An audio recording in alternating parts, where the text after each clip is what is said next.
Greetings, hi friends. Oh my goodness, it's been so long, and I'm so happy to be back with you. Today, I'm going to be talking about my top 10 decks from 2023. Um, it was really hard to put this list together. I think the top 10 was easy to come up with, but ranking them was really hard. I've never done that before, and so I'll be honest, my top four is not fully done being ranked, but we're going to do it live here. So let's just start off with the number 10 deck. Number 10 is the Reclaim Oracle. This, and it's funny because I feel like we're starting off still very sentimental because this deck accompanied me for a very, very special occasion, a ritual that I did with my queer platonic partner in the summer. And so, yeah, this deck is super special. We had such an amazing time with it.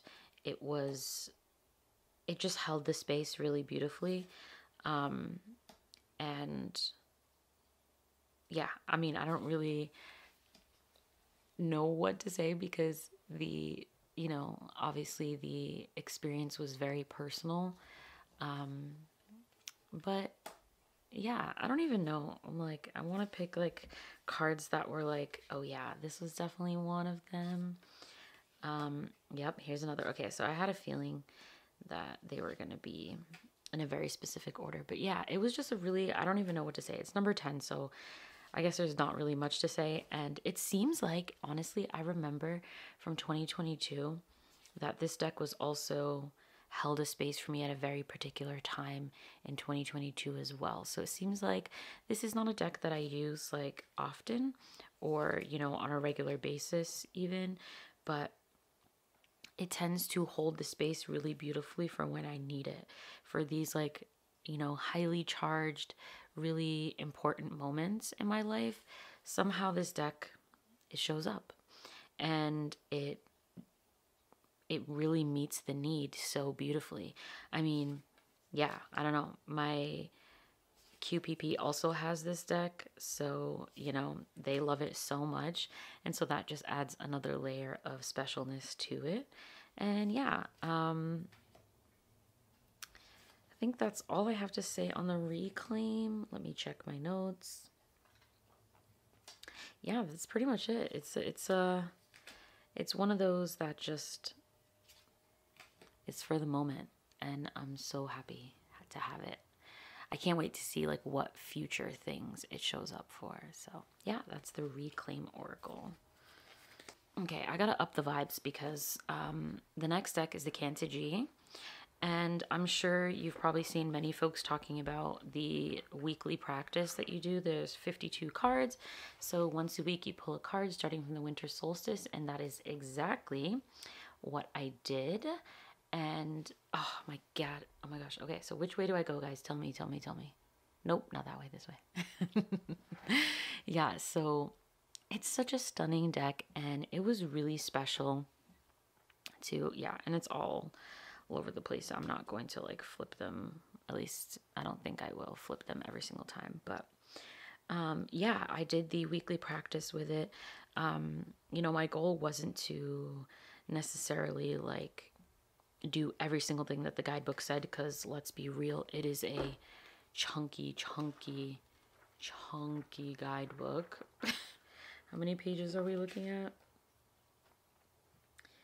Yeah, over 300 pages. So there's quite a lot in there. So my goal wasn't necessarily to like diligently go through the entire thing, but it was more so to just really sit with the energy of each card and just watch it, how it paralleled the the rhythms of my life. Unfortunately, just looking at this card, I have to say I didn't do the practice the entire year. About October or so, I was feeling really overwhelmed. I had a lot going on, and I decided that, I would have to you know, let this practice go for the time being. So unfortunately I didn't make it through the whole year, which is kind of sad for me, but also, you know, it was what I needed at the time. So I definitely think this is the type of deck that would understand the voice of the moon. Yeah, it's a gorgeous deck. The keywords are beautiful. The guidebook is so wonderfully written and cared, and you know, there's so much care inside of it for all of life, really, you know, for humans, for souls, for animals, for plants, for ecosystems, for the universe. Like, it's just, you can just feel the love in this deck. This deck feels like, it feels like love for this existence that we get to have, you know. So yeah, that is the Cantigee. It was a great special weekly thing. I had the cards out for every week, and yeah, I look forward to now working with this deck more. I didn't work with the deck while I was doing the practice very much. I think I did like a couple of things here and there, but yeah, I'm excited to now like work with the deck, and then maybe in October I'll pick it up and finish the rest of it. Or you know what? I could actually do it now. I didn't even think of that. I could do it now. It doesn't have to be like the time that it's supposed to happen. Even though it's very specific to like the time of year, you know. But that's all right. I think I'll do that. That's a really great idea. Good one for me. Oh my gosh. Yeah, so that was the Cantigee Oracle. Lovely, lovely deck. I think number 8 will come as a surprise for maybe how far down in the list it is, and that is the Thoth.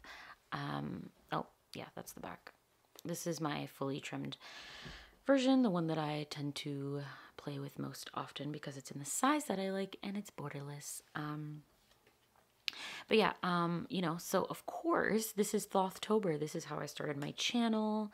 This was like a really cool deep dive that I did into the Thoth. I really enjoy the deck. I think it's really special. I mean, you know, it's the Thoth, so there's not really too much to say about it, but it just, obviously it has a special place in my heart because of, and you know, I love my Princess of Swords. Check out my video on my spread that I created based on the princesses and the court cards in general. But yeah, I feel like this is more, I mean, I don't know if it like shows with my content, like what kind of person I am, that I feel like the way that this deck reads and like the things that you read it for are more aligned with a foundation of tarot that makes sense to me, if that makes sense. Like, you know, you can't deny the power and like specialness of the Rider-Waite-Smith, but I think, you know, the Thoth just sits in a place that's just more aligned with me and how I use tarot and what I feel about tarot. So yeah, I tend to see tarot in this way, as far as like, okay, if I'm thinking about, like, for example, this year could be a strength year or it could be a justice year, depending on how you add up, depending on, you know, what system that you're in. And so for me, I'm definitely more in the system with justice, or in the Thoth's case, adjustment at 8. So for me, I'm really in the adjustment place for 2024. So that's just one example, but overall, it's the Thoth. I mean, there's really not much I can say about it. You've seen the deck. I flipped already too long. But I just want to say also, I feel like I mean, like when I said I wanted to be in a like I wanted to bring like my energy up, I feel like I'm just in like a calm space right now, and it's my first time filming in a while, and so yeah, I feel like I'm just like not used to being on camera, even though, you know, all you can see is my hands. I'm not used to being on camera, and it's a little weird, but yeah, I'm really excited. January has been really, really interesting. I feel like it's been packed already, and you know, it's like we're 2 seconds into the year, and I feel like I've almost lived a lifetime, but I'm really happy to be back. So the next deck, I mean, I'm going to keep talking, but I just want to show you a deck if I'm going to keep talking. This is my 2023 deck that I made, which I know I've said before I am working. Oh, I had a feeling this freaking card would be there on top. Yeah, this is just a little deck that I created for the year with my photography based on words that I chose for my guide of the year, which is coming. It's later than I thought, and that's the other thing that I was also just like, I'm just in a chill vibe, and I didn't know like how I was gonna like kind of chat about, you know, not being around for the month of January. When I said, I don't know if you've seen my community posts, but I felt like I really wanted to expand the boundaries of the way, like expand the ways that we see time, and really just allow myself to move a little bit beyond the structure of a year that begins in January, and really take the time that it takes for me to reset. I just feel like I'm not the person that resets in December. Like, I am a person who resets in January. I don't like, I'm busy in January. Like or I should say I'm busy in December, and December I'm reflecting, and in January I'm intention setting. And so it felt like so much was going on, and truly, let me tell you, now this is just like a it's going to be like a chatty video. I hope you're enjoying the view. But yeah, so December was so, I mean, January is one thing, but December, let me tell you, I don't know. You guys let me know, how was your holiday time? How was your December? Because mine was kind of treacherous. I'll be real. It was kind of treacherous, is part of the reason why I haven't been around. But you know what? Rest assured, this is a time for me to say, I'm back. Like, I don't plan on going anywhere. And keep your eye out on my discussion posts. Oh my gosh, am I back in school? Flashbacks. Keep an eye on my community tab. And check out there, because I want to post like more updates there and like chat with you guys there, and just have more of a like ongoing conversation instead of like just in videos, because I have so much to say, you guys. I feel like I've missed, oh my, look at my baby. I feel like I've missed chatting with you guys. Like, you guys are always so responsive, and I feel like we just like get to chatting in the comments, and I just love to hear what you guys have to say. But anyway, this is deck number 7. I haven't said anything about it, but it makes a lot of sense because I'm talking about like my year in time. Look at me. And yeah, it's been a time, and it feels like the perfect opportunity to look at my arm. Perfect opportunity to give a little, just to talk, because it's been so long, you know? Like, I can't wait to hear from you guys, like, truly.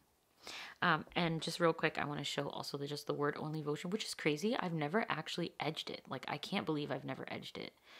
How did I go the whole year without edging this deck? So yeah, this is the word only version, which I'm sure you guys have seen. Not I'm sure, I'm pretty sure I posted it in my last video. So this is that one. Another one also going to be coming. I was actually working on it today, and I'm really excited to share it. So yeah, if you don't know what I'm talking about, I do a word of the year guide. And this year it's coming out end of January, beginning of February. Sorry, I just got a text and I got distracted. But yeah, so that's what's gonna happen. Okay, sorry about that, y'all. Like I said, January is Januarying, and yeah, so I just got like a message, and I had to take a moment. But yeah, this is the word. I don't even remember where I left off, but yeah, so this is the word version of my deck, and then a couple of little pictures scattered throughout that were had like certain, what do you call it, sentimental value. But yeah, that's 2023, and it comes in at number 7, surprisingly. I feel like every deck on this list is so special that it was hard to put them in order, and I forgot my ring, so I was like, I have to put them back on. Oh my goodness, you guys. You know, I really do try to like be put together, and it's so funny because I feel like I'm never as put together as I want to be in these videos, but you guys are so kind and make me realize that it's not that deep. You know what I mean? Okay, so number 6. Oh gosh, this is hard. This is so hard. Number 6 is Dirt Gems.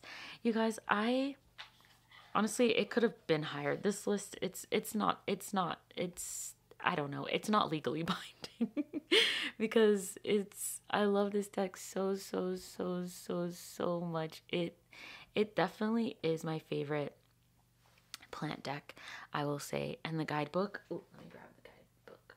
The guidebook is so good. Like, it has, oh, of course I opened to Ginkgo, the record keeper. Like, I love how each one has a name and the description. I just feel like the way that it talks about plants is very much aligned with the way that I feel about plants and the role that they play in my life and how I see them. So, in that way, it just feels like the deck was kind of made for me. And the artwork is absolutely stunning. The illustrations, I feel like they're very evocative. And I love that there's suits in there. They are afloat, adrift, amidst, and ablaze.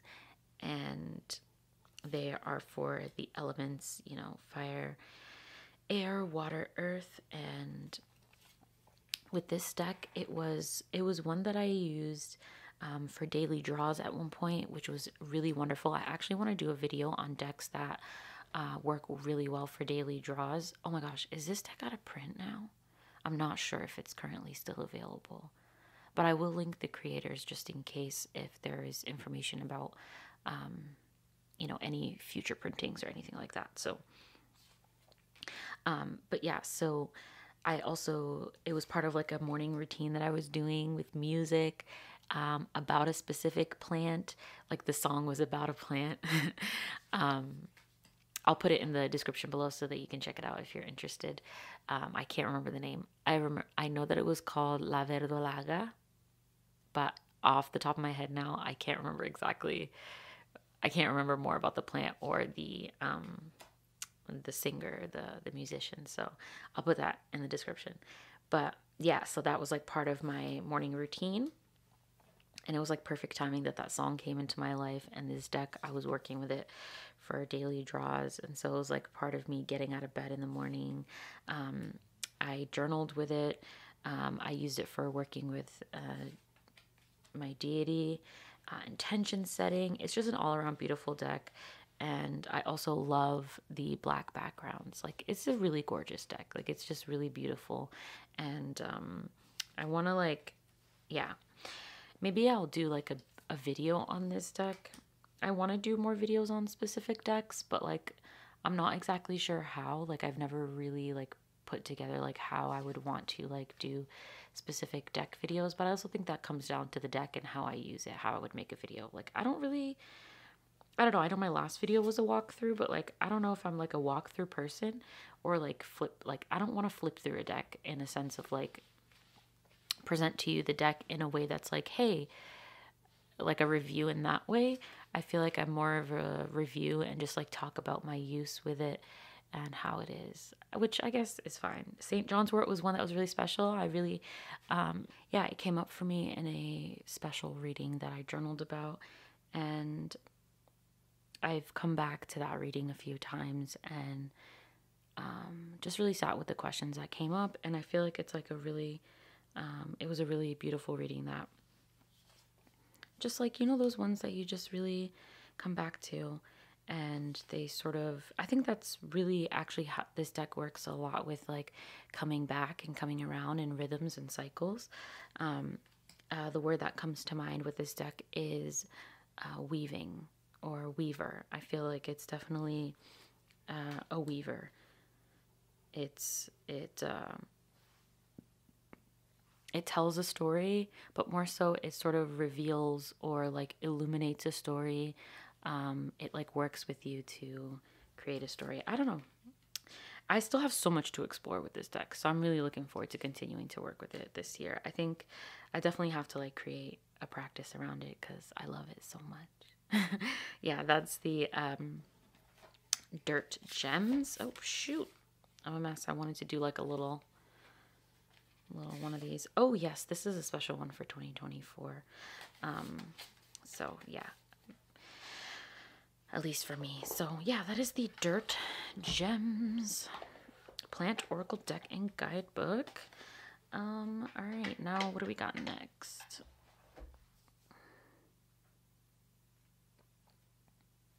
Okay. Number 5, you will not be surprised. Oh,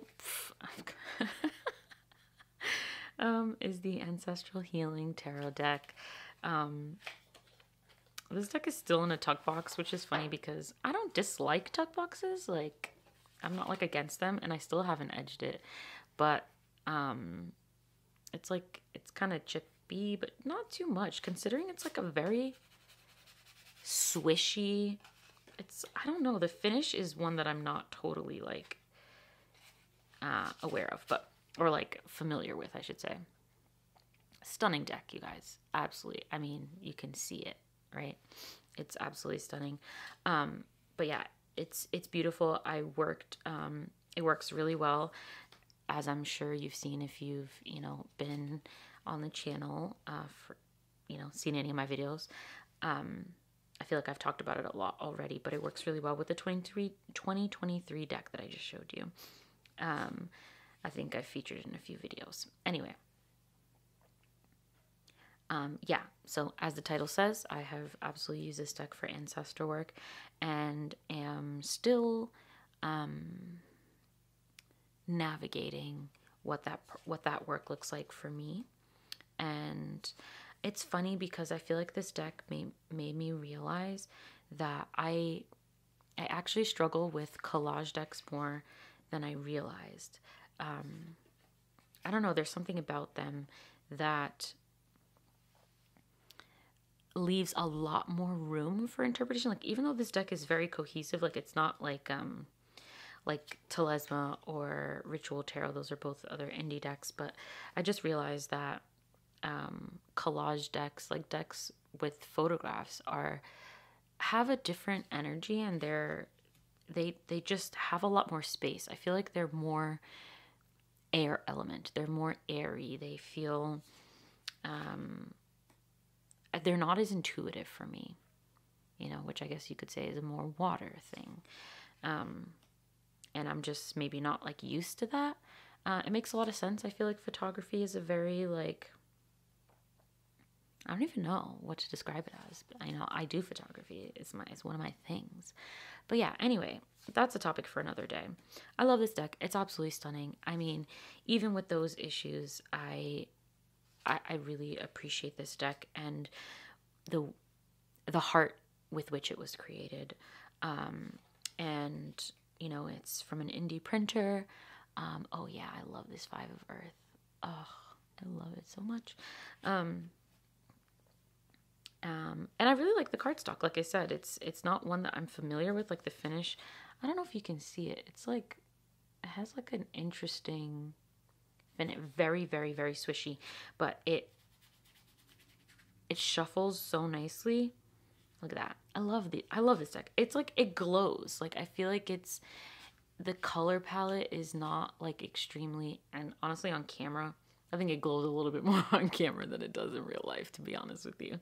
But yeah, what was I saying? I don't know. I think now I'm moving too fast, but I feel like it glows. Like, it has like a luminescent quality to it, which I really love. And I love that the people look like me. And look at that. I love that. That is so freaking awesome. I don't know.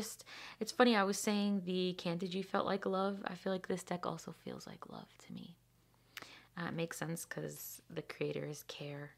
And Yeah, oh, I love this Water of Earth card. Aren't they stunning? So stunning. All these people just feel like I do feel the people in my heart when it comes to like, and I think maybe it's one to more meditate with. And I love this Sun card. Oh, maybe it's one to more meditate with, but that's not what this video is about. I'm really in a chatty mood, as you can see. As I said, I'm just feeling very chatty, and yeah, I love this air card. Maple. Interesting. That's a conversation for another day. I love this Four of Water. Absolutely came up in one of my first readings with the deck. It's just stunning. I love to pair it. I love to shuffle it. It's constantly with me, you know. It's really by my side all the time for me to pick up for absolutely anything. And yeah, like I said, I'm still making my way with it, but I'm really I have so much gratitude and love for this deck. I love this World card. It's the one on the cover. Super cool. I love, and I've been wanting to edge it, and I got so close to edging it this week, and I'm not sure if I'll do, like, I wanted to do orange, but I'm like afraid it will be like kind of like Halloween-y and like not in a good way, because that's not what this deck feels like. But also, I mean, maybe Halloween-y makes sense, but then I want to do blue, but then, and I know blue and orange are complementary, but like then I'm not sure if I'll like it. I already did like a deck recently in blue. I don't know. Then like the color palette, there is a lot of blue in the deck, like, but there's also a lot of like warmth and pinks and purples, and but there's a lot of blue. And I just don't know, you guys. I mean, let me know what you think. What would you edge this deck if you had it? But yeah, that is the Ancestral Healing Tarot at number 5. Okay, so the next 4, like I said, I haven't totally decided. So let's see what's gonna come next. Okay, we will hit the Mystical Shaman Oracle next. Yeah, okay, this is number 4. Oh my god, I can't believe I'm doing this on a whim. But we're just gonna have to see. Yeah. So I got this deck secondhand, and I love it. And oh my gosh, yes, this is what I got recently. Oh yeah, I was using this for Don Michelle's monthly practice, the fellowship that we're doing this year. It's so exciting. And yeah, so I was using this for it. But yeah, this deck I've been using all year since I got it. Like, I can pretty much use it in oh yeah, I did reversals with it. But anyway, yeah, so I can use it for anything. It's super wonderful. I did the reading in the guidebook, which I don't always do the spreads, guidebook spreads. It's probably something I should do more, but I definitely did the one in here. This spiral card showed up on my community tab, and I've been talking to a friend, shout out to Sam, for our conversations on the spiral that are still ongoing. Yeah, this deck feels super cool. And what am I saying? This deck feels super cool. This deck is deep. This deck it feels like a companion, like a life companion. It feels like, you know, aesthetically it pairs well with so many things. And that does matter to me as I've been like pairing more and more. But yeah, what was I going to say? What was I going to say? Oh my god, yeah, I didn't write notes on this deck now that I'm realizing it. But yeah. I feel like I also love to use this deck also for like having a certain energy hold space for another reading, or I feel like the deck just always gets me not motivated but hopeful. Like, it always gives me hope, and it always mobilizes me. At this point, I should have just flipped it. Yeah, I should have just freaking flipped it, because all the cards seem to mostly be in one direction. You don't know you're beautiful. Let me know if you know that reference. So I said, okay. So yeah, it feels like the deck always seems to mobilize me. It gives me hope. It also, it inspires me. It makes me feel connected to nature, to the land. It makes me feel connected to my spiritual practice. I mean, it is called the Mystical Shaman. I feel like it's a great guide. It's just wonderful, and I can pretty much use it for anything. It feels, yeah, it feels so earthy. And I love the animals in here. Been working a lot with Owl. And yeah, I'm really grateful that this deck came into my life. It also has a very luminescent quality, and I think that's something I really like about decks. And this also, I'm pretty sure, pairs really well with the ancestral healing. I feel like I should be talking more, but like, I feel like this is like a must-have deck. Like talking more about, like, the higher you get on the list, I feel like I should be saying more, like saying something like really extreme and profound. But like, I just feel like this is just like a staple deck. Like it came in, it was always supposed to be here. It's going to be here. It's just a deck that you need to have. Like, I don't know. I just think it's just one of those decks that, just as a workhorse, I guess. I don't know how I feel about that phrase, but that's how I feel about it. I think it's just a staple deck, and ever since I got it, it's been a staple, and I know it's going to continue to be a staple. And it came in, I feel like I should be moving on to another deck, but I'm out of practice, you guys. But anyways, it came into my life, and I just feel like it just came in at the right time, and I feel like that's so apt for that deck.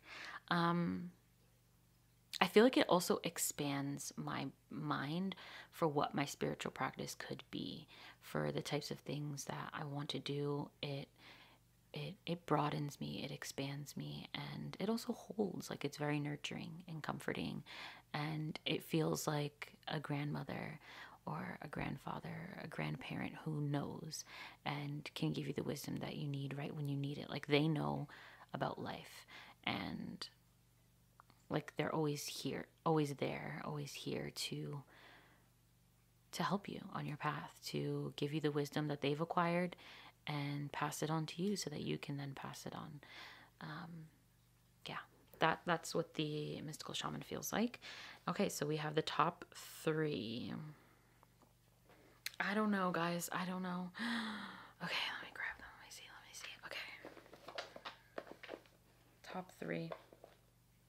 Honestly, I'm going to break the rules. I'm going to show you all 3 because I don't think I can pick. I just think they're top 3 and they're just top 3. Okay, so these are the top 3. This is Tongues of the Mother. This is the Faceted Garden Oracle, and this is the Haindl. Of course, I'm sure you're not surprised to see the Haindl up here. Haindl I have to talk about because maybe I should zoom out. I always go the wrong way.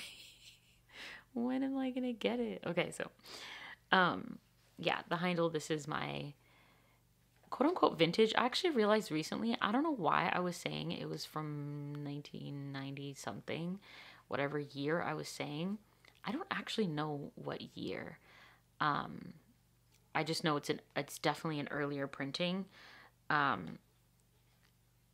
And I've had 2 other copies in the last few years, and they have been the same cardstock and quality, which is different than this one. So I don't know exactly when this one was printed, but it was printed before whatever they got going on now.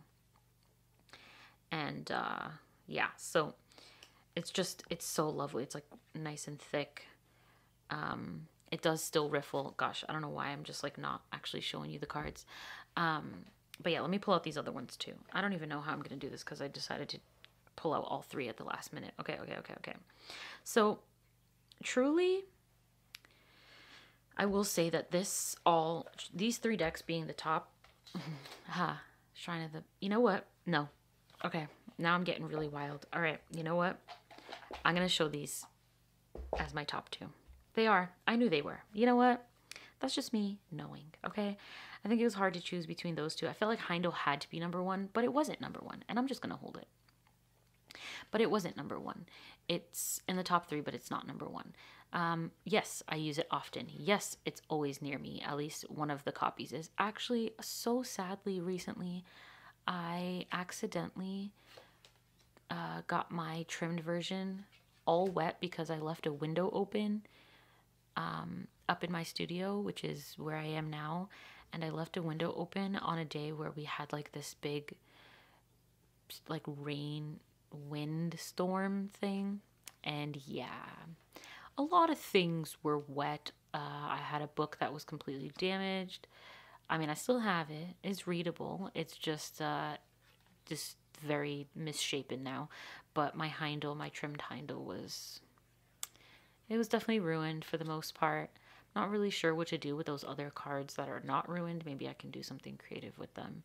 But as of now, I only have 2 copies, and that feels uncomfy. So I think I need to get another copy so that I can trim that one and have a trimmed copy, because I need to have a trimmed copy. I need to have this copy, obviously, and then I need to have a regular current printing that's like untrimmed.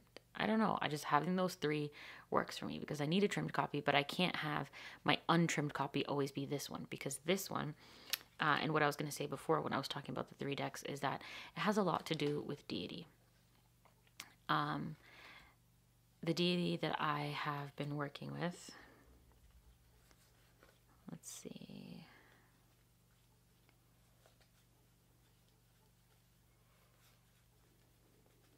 Are you for real? Are you for real? Am I wild? Okay, first of all, look at this Kali. Kali. Okay, so I have been working with Osiris for 2023. And this is the depiction that I love most that I have in any of my decks right now.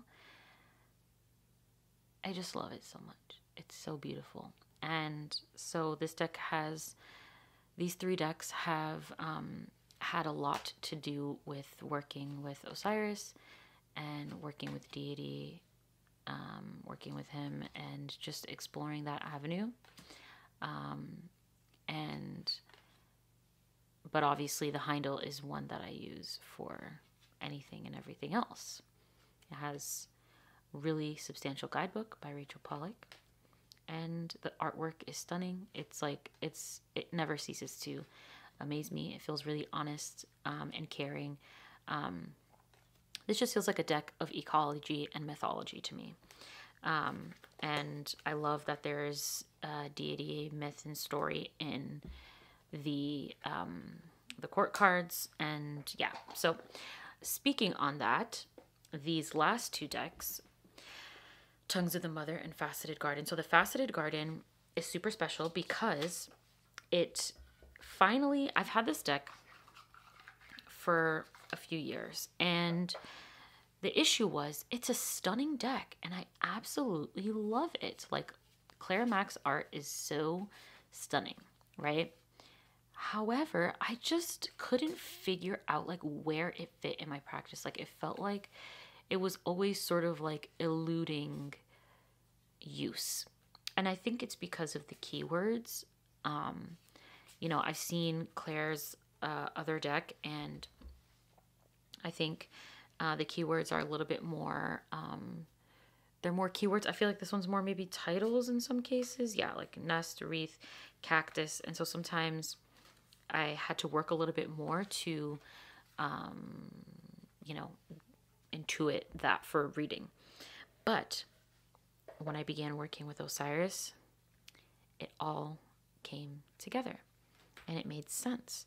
And so with the Tongues of the Mother, it also works so beautifully with the Faceted Garden. Like, I really, really love it. This deck is really stunning. You know, I need to, the only dark card in the whole deck. Isn't that so cool? Look at that. Every single card is this gray background. This is the backs. And it's just, yeah, it's just sketched, and it has the accents on it. But the only dark card is Shadows, which is the moon. Key 18. But yeah, it's, you know, it's rose petal. It's kind of hard to shuffle, but like, yeah, look at the edges. Like, this deck is also, it inspired my work with Moose. it was the catalyst to that work coming together, to making sense, to happening, and created a spread for it. I'm gonna put them together, and we're just gonna keep Osiris here. No, he's not. I don't know. Is he gonna be over here? Whatever. We'll keep him over here. But I'm gonna zoom. Nope. Apparently, I don't know what I'm doing. Okay. Oh my gosh, I'm a little bit unhinged today. Okay, so yeah, I feel like this deck led the way in helping me to create my bond and reading with Moose as well as with Osiris. And so I feel like these decks formed just a really powerful like foundation for communicating and connecting with deity, animal, and just also connecting with my own practice, like understanding how I want to work with cards when it comes to working with deity. How do I want to work with cards when it comes to working with animals? Of course, these things go beyond the scope of cards. But these decks really were a beautiful foundation and container for that work. And I think these decks are really beautiful together. I'm gonna tell you, I have to actually come back to this card now that I'm looking at it. This, I'm gonna zoom in. This little face, there's something about this face. I feel like I know this person, this child, and it's really strange for me. In a good way. It feels like someone I've like met in a dream, or someone I knew but I can't remember. I don't know. Anyway, yeah, look at that. You know, I'm gonna zoom out, don't worry. Okay, I'm gonna zoom out. All right, but I thought it would be kind of cool to see it close up too. But yeah, so look at that, the truth and the sun. And I love all of the majors are renamed in this deck. And yes, oh my gosh, yay. Okay, it showed up, suspension. And so, okay, so yes, this was the card that, geez Louise, this was the card that really started the whole thing. And I can definitely talk about it in an upcoming video, because I definitely feel like I'm more ready as far as like emotionally speaking, not like physically speaking. I still have to like write notes and like figure out what the hell I want to talk about when it comes to like Moose and specifically Moose actually.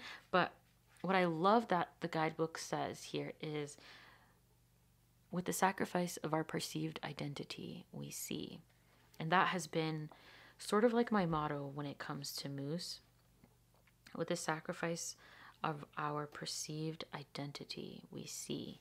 And a lot of my work around Moose is about my own my individuality and letting go of the way other people view me, and really like embracing my personal path. And that it's one that I go at alone. You know, no one else can live your life for you. And so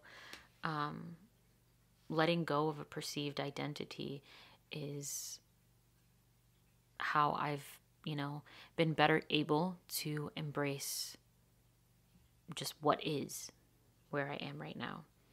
And, oh yeah, I remember I worked with this Tongues of the Mother also with Dust to Onyx, and it's quite beautiful. I've worked with Tongues of the Mother with trees, and that has been wonderful. I definitely look forward to doing more work in nature with Tongues of the Mother. It feels very tuned in to the stillness and the peace of nature, but also how alive and alive in the sense of, you know, how the earth has its own intelligence. I feel like this deck is all about really working with the intelligence of the planet that we live in a very honoring and sacred way. And I feel like the Faceted Garden was one that like I said, I had these decks are decks that I had with me all the time. They were either by my bed, up on my desk, or going with me in between. I was never far from these decks, and I'm just so grateful to have them. And I'm so grateful they were made, and I'm so looking forward to continuing to expand the work that we do together. Yeah, I know I already said it, but I really love how they've all been renamed. I love Power for the 8. And I don't know, I haven't been looking at them together, but I tend to use the Faceted Garden for getting messages from Osiris, and I feel like they just make so much sense, and I always feel so encouraged. And it's like I said with the Mystical Shaman as well, like mobilized. And I feel like that's a lot of what my path has been about, and makes a lot of sense working with the entities that I've been working with, why they, have been on my path. I feel like I've definitely felt a shift coming into 2024 with a really, really strong transition into a new path and new things to be exploring. So I look forward to sharing that with you all. We are still in the Egyptian pantheon, so that's a little bit of a hint. But yeah, these are my top 2 right here. And I feel like this card is a really good example. Whenever, I would pull a card from Faceted Garden, this one in particular was just a moment that I was able to have where I was really able to explore my feelings around chaos and around pain and death, and really just sitting with that. And honestly, almost gonna bring me to tears. And it's another one that I've just been coming back to over and over again, to really sit with myself and ask myself, not ask myself, but examine my feelings of powerlessness, and to challenge it. I'm not powerless. That is simply untrue. But in the face of chaos, in the face of, fear and danger, I am so easily just incapacitated. And, some of that's natural, of course. Fight or flight or freeze or fawn, etc. But also, a lot of it's not true as far as I'm concerned, as far as the reactions that I have. The powerlessness needs to be challenged. And so, yeah, I feel like this deck and working with it with deity, they really allow me to be challenged, to be encouraged, to be just walked with, to be accompanied. And yeah, I'm super, super grateful for them. I definitely want to create for the Faceted Garden, I want to create my own little mini guidebook. Oh, Nocturnus. I haven't gotten this card in a minute. I want to create a little guidebook. I've never actually done that. I've always wanted to create a little guidebook for a deck, and just write down, journal on each card, and just have that be my own little guidebook. Gosh, I want to do deck studies so bad all the time, but there's just never enough decks, because not never enough decks, never enough time, because I want to do it with everything. But I've been working on a deeper study of, I guess you could call it a study, but a journal for the Haindl, for another deck, the Book of Doors, which hasn't showed up on my channel, interestingly. But this is definitely one of them that, of course, I would obviously prioritize, because it is my top 2 deck for 2023. It's one of my top 2. Yeah, that's the Faceted Garden. I've shown you almost every single card. And yeah, these are last, I just wanted to show them like individually so that you could see them. This deck has, you know, a lot of origin in traditional African religion. So that is what a lot of the references are about. It's a stunning deck by Akamara Tarot. I know it's not currently in print, but I think, as I've mentioned before, it's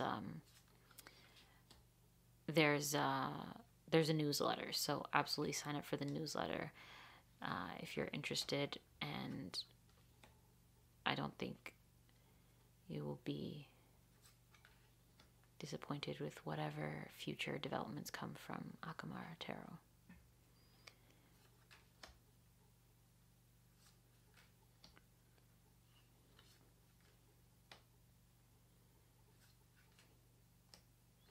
Yeah, the word that I think of with this deck is honor.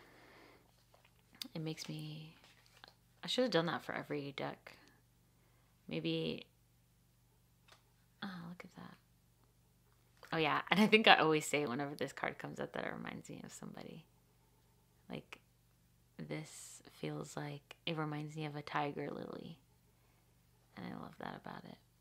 And then because tiger lilies remind me of a certain person. So, yeah, I love that. I love that, you know, when decks also have these, like, little connections that remind you of other things in your life, people in your life. Then when those cards come up, you get to read them in a very specific way. And I love that it's the priest.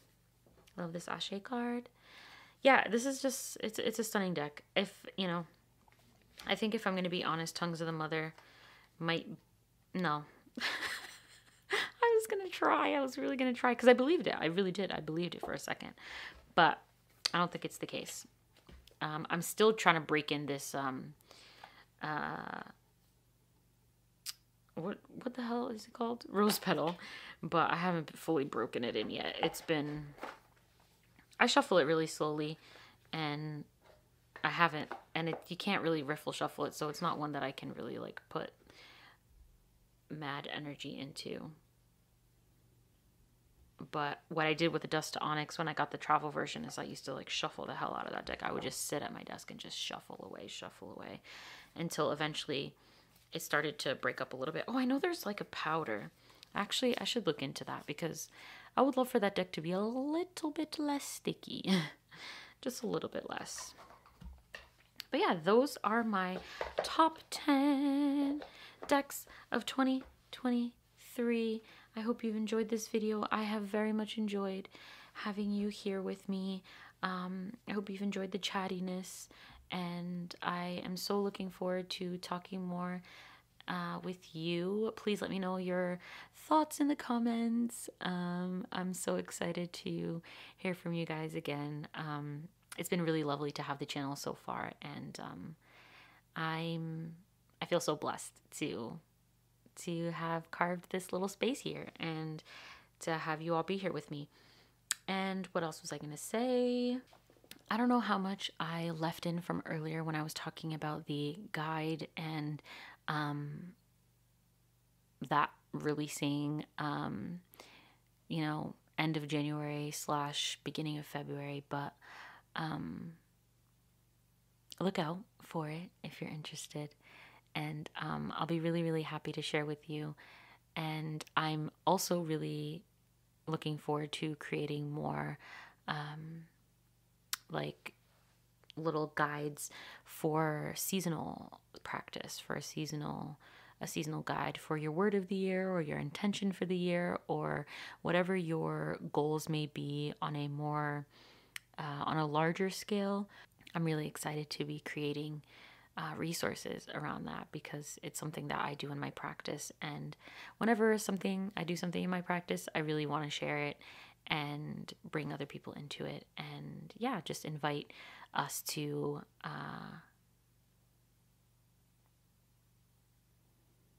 explore together. So I will leave you with that. Thank you so much for joining me. And I will see you in the next video. Bye. Bye, guys. Bye.